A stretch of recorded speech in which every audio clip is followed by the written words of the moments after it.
If you guys don't watch my live streams, then you don't really hear me talking about the game and my opinion on some of these things too often, so it's nice to just make a video about it. Obviously, I've talked this game up quite a bit and have a lot of good things to say about it, but today I thought it'd be fun to look at the top 5 worst things in Battlefield 1, or what I think could use improvement. And not just talking about, you know, like weapon balance and vehicle balance, which I think people are always torn on, and it's going to be subjective. If you don't like playing vehicles at all, obviously you're going to want them nerfed. If you want it to be more World War I realistic, then obviously tanks need to be way overpowered, yada yada yada. There's some weapons that could be more balanced, but we have a major tweak patch that is coming in November. We can revisit it then if you guys want. So I'm not really going to speak to that. What I'm going to talk to is some of the gameplay mechanics and just the core, the way that the game works, and some of the things that I've been finding myself not really liking. I've been playing a lot of the game, but you know, I'm about level 40 on PC at this point. I'm about level 20 on Xbox, and that's just to give you some perspective. Some of you guys might even have more time in the game, but I wanted to really play it out a little bit myself, see if it's just a one-time thing that's driving me nuts, or if it really is a bigger problem than that, at least from my perspective. And let me know what you guys think about this, and if there's anything I didn't cover,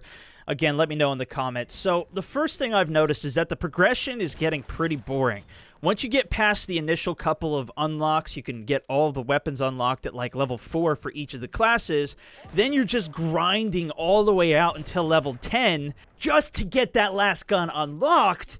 But you're not getting anything along the way. You see another level pop up and you're like, oh good, a couple more levels to go. Not, oh hey, here's the next gun that I can unlock. I almost would have preferred for them to separate some of those guns out even more, or even given us some type of camo, whether it's specific to that class or just for those couple levels where you don't unlock a weapon from it, giving us a battle pack, kind of as like a, hey, here's a starter kit for you. Now, you have to keep finishing the games completely and getting them just by luck at the end of games, which is a whole nother thing I'll talk about. But that kind of brings me to my second point, which is the amount of weapons in this game, and more so the attachment variation that you have. Obviously, this is really limited by the amount of content that was available in World War I and staying realistic to the period. You can't put on all these crazy laser sights and attachments that you have in Modern Warfare, but regardless, it still just feels lacking, and I feel like they've tried to compensate for it by adding camos and putting a big emphasis on that. Keeps it a little bit more true to the World War I era, but gives us a little bit more to try and earn for ourselves. That being said, they did have camos in previous Battlefields, but they took a new twist with it with these battle packs, more so in changing how the battle packs worked and the rarity in them. But there's still nothing to work towards to unlock anything for any of the specific guns. And the battle packs you just get randomly. You can't earn them. And that's something that I know historically a lot of Battlefield players have really liked. Whether it's getting enough kills with a weapon to unlock something for that weapon, or completing assignments to unlock another weapon. And I think they could take advantage of this with even the Codex system, which I think they did a good job with in the single player, giving you some challenges to complete there, and then you unlock camos for multiplayer from it. But even going back to the weapons, you'll unlock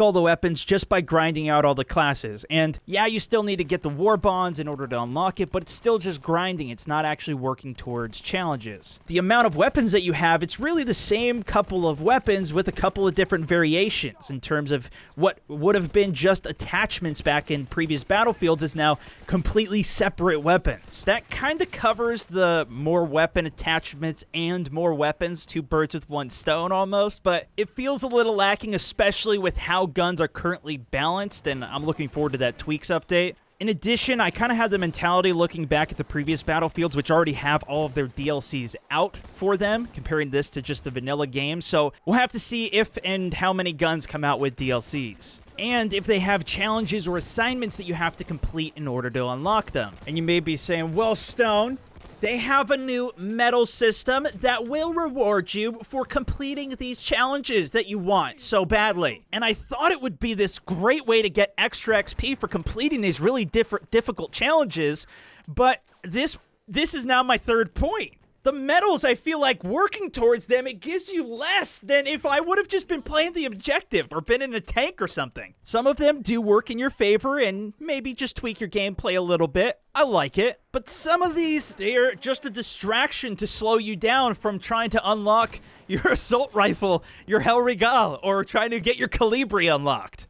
Am I just terrible and it's taking me way too long to complete some of these challenges? Or, I mean, if I spend a couple of games working on this versus actually just sitting there with the sniper and pushing on objectives and whatever I'm doing, I'm going to get way more experience just playing the objective and trying to win the game. Which I think is fair, it's justified. But I'm not even completing these medals because I just don't, it's going to take too much time to complete it for no real reward. Yeah, 5,000 XP, but in my opinion, give us some battle packs from this. I get that the battle packs, it's probably a money grab because we can only get it from luck, right? And now they're making it so that you can actually buy battle packs starting on the 22nd, something that a lot of people were praising the game for just only letting us get it from actually earning them by playing the game, even though you can get it by buying big packs of monsters. I actually prefer this system quite a bit to how it's been in the past, and I think it's been a really good improvement because of how much more valuable they feel and what comes from them, but there's a lot of frustration that comes from this as well because it is just luck. That's probably the intention, to keep these things really rare and really low chances you're ever going to get these things, but I feel like that would help the medal system as well as some of the frustration people can have with battle packs. Maybe that would decrease the rarity of some of these camos that you will see, but even if it's just 5 packs that you're not even guaranteed to get, you have to get them from completing each of those 5 medals completely. That seems fair to me. Like I said, maybe I just haven't started realizing the potential that medals really have, but it seems weak to me and should have at least more XP or give us some other type of reward. Even like double XP if you complete all 5, or a double XP token for each one we complete, something like that. And speaking of score, that brings me to point number 4. The unbalanced score that you get from playing these game modes. It is insane how much XP you get for playing on Conquest. You just get on one objective capture for 500 points. If you're on that capture point the whole time, you get almost 1,000 points. Maybe there's a tank on the objective at the same time, throw some dynamite out, blow it up, boom. I just got 1,000, 2,000 points in 30 seconds. I do that a couple of times. Just at the beginning of the round, I've earned the equivalent of 3 TDM games. Why the hell is anybody going to play TDM if you're trying to unlock any weapons, if you're trying to do any of the things that are in the game? I feel like you need to be getting 200 points for every kill in TDM at least. Maybe it's just a higher score multiplier at the end of the game. Also in operations, I feel like if you dominate on these modes and just keep capturing and capturing, you can get insane amount of points, where you don't have that same potential, where if you really dominate in domination, you don't really feel that rewarded compared to it. I'm sure they have data to compare and look at, but at the high end, when you're topping the leaderboards every game, like the people that play on my account for me do, so it looks like I'm a good player, they can get frustrated always playing Conquest. Obviously, level's not the biggest and most important thing in the game, but, you know, I want to be cool too. And finally, probably my biggest complaint, and that's just because you guys know me. I like to communicate. I like to, you know, yell at the team a lot. The squad system is good, but needs improvement. Specifically with communication and more so with random squads. I would argue for points as well, again, going back to these game modes. If you can't mark objectives like you can in Conquest and a TDM, then you're just losing out on those points. And why am I going to be playing TDM if I can't? No, okay. Anyways, back to the communication. This is something that they had fixed previously, but it's not in Battlefield 1, where you can request an order from your squad leader, and if he doesn't do anything in 20 seconds, then you become squad leader, and you can start marking objectives. What's happening is that I'll join a squad, I'll find one that's open, it's just a bunch of randoms, you join him, you ask him if he's marking leader, his chat's off, so you gotta put your microphone in to ask him. You try and ask him over the microphone, hey, can you mark objectives, bro? And he doesn't do it because his VoIP is completely off as well. Great. So now nobody's marking objectives, and we've got a full squad, and nobody's paying attention in the squad. You end up just yelling so much, you poop a little, yell for your mom after that, but then you end up holding the button down too long, and everybody's short you, and you gotta find a new squad. So you try and create your own squad and tell people to join you, but it doesn't always work. And if you just want to hop on for a game or two, you don't want to get a whole squad together and, you know, figure all that stuff out. It's nice if you could just steal the squad leader from somebody. I really hope that's a feature that gets patched in. And the squad aspect is where you get so many other points. Same thing again with reviving teammates. Why is reviving teammates only 50 in this Battlefield when it was 100 in the past? If you want to get people to revive people, you got to give them points for it. Let them have a little bit reward, because everybody can be pretty selfish from time to time. If that means medics start showing up too high on the leaderboard, but I'm getting revived, I'm okay with that. Back on point, the squad system also locks your communication from the team, because when you join a friend,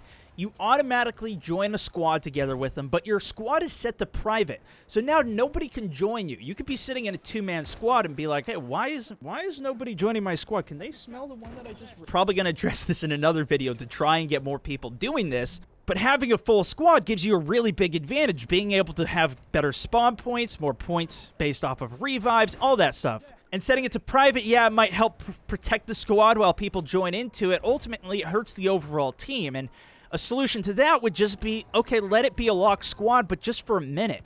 After that, let it be unlocked so other people can join and we can condense some of these squads together. Instead of by default separating people, by default bring people together. I like that at the beginning of the games you have to choose your squad and figure that out, but on average I feel like there's a lot of small squads that are locked or even not locked, and people like myself join our own empty squad just so we can mark objectives and earn the extra points. If people really just want to be in a 2-man squad with less spawning options and less XP, then they can choose to lock their squad. That's already built into the game. And one more bonus complaint for you guys. All of these game modes that are 12v12 or have odd amounts that are still locking squads at 5 people. I have no idea what goes into changing a squad to 6 with 6.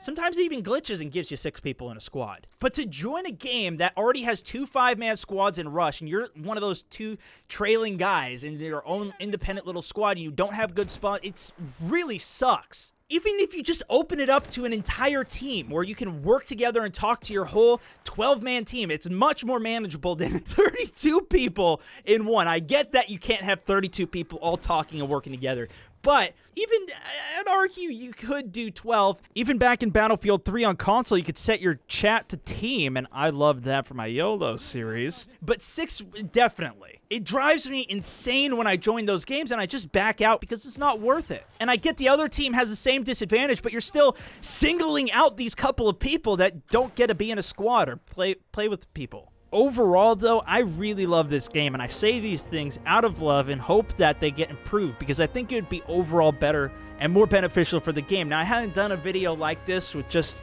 my opinion in quite a while, so I really hope you guys enjoyed it, at least, even if you do disagree. Thanks so much for watching, though, guys. That's it for this one. This is SwagMountain 64. Over and out.